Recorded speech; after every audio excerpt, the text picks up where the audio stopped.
Je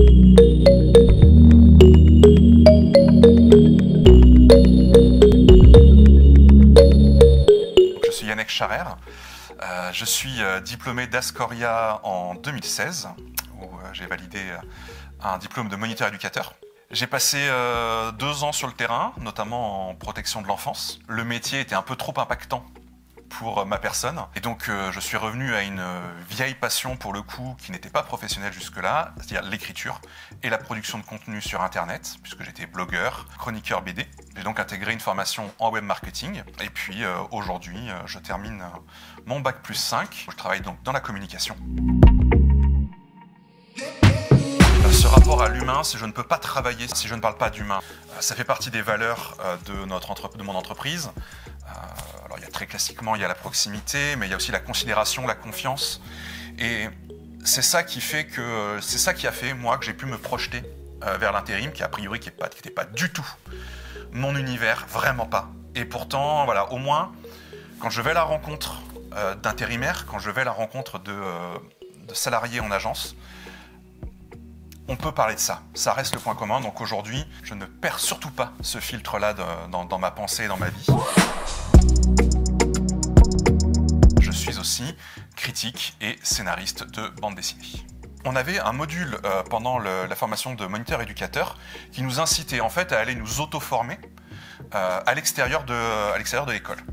Et à ce titre-là, j'avais fait la rencontre de journalistes rennais qui avaient fait le portrait d'une artiste anglaise, d'une plasticienne, qui est Alison Leper, qui est née sans bras et sans jambes. Je fais cette première rencontre avec les journalistes et il se trouve que ensuite j'apprends qu'ils réalisent un livre sur la parentalité et le handicap. Moi, je commençais à travailler en tant que scénariste, je faisais mes premières armes et je me suis dit, il y a une histoire à raconter.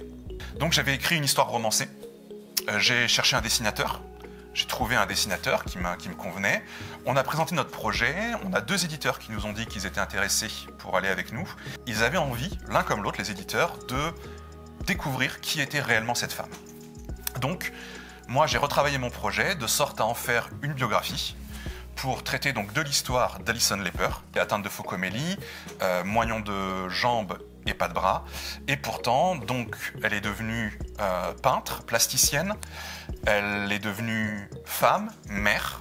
Elle a eu un enfant contre vents et marées et contre notamment le système social anglais qui n'avait pas spécialement envie qu'elle prenne le risque de reproduire sa maladie. Son corps nu a été sculpté et en statue de marbre, nue et enceinte. Double tabou fantastique et exposé pendant plusieurs mois sur Trafalgar Square. Là, pour le coup, l'éducateur en moi est revenu. C'est-à-dire que dans l'histoire de cette femme, il y avait pour moi des lignes de force assez évidentes. Dans le rapport à la parentalité toxique, par exemple, puisqu'elle a une mère qui l'a abandonnée, alors notamment sur avis médical quasiment, mais qui l'a quasiment abandonnée pendant les 3 premières années, avec laquelle derrière aucun lien, aucune accroche ne s'était faite. Donc moi j'ai vu comme ça des concepts d'éducateurs arriver dans cette histoire, et je me suis dit, ok, là moi, en tant que scénariste et en tant qu'ancien éducateur, je peux avoir une histoire à raconter, et je peux raconter ma vision, mon interprétation de son parcours. J'ai aussi envie que le secteur du handicap, au sens large, les familles, les personnes en situation de handicap, puissent venir me faire des retours sur cette histoire. J'espère avoir écrit avec le plus d'honnêteté possible sur ce qu'est le handicap en réalité. Et ce que j'avais envie de montrer moi, c'était que quand bien même on est sur une histoire assez exceptionnelle, il y a quand même plein d'histoires de vie qui méritent d'être vécues et qui méritent d'être racontées, qui méritent d'être connues pour nous qui sommes valides. Aujourd'hui, il y a une vraie rencontre à faire et j'aimerais que ce livre soit un moyen de faire se rencontrer les valides, les personnes en situation de handicap, pour travailler justement un peu plus d'inclusion dans les esprits.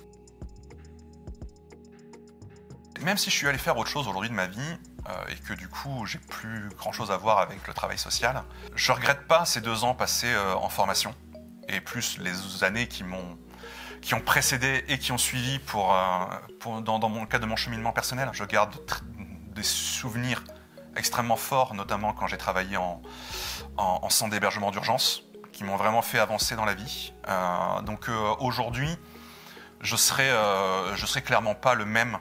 Je ne serais clairement pas le même, ça c'est une évidence, sans le parcours de formation que j'ai passé à Ascoria en travail social.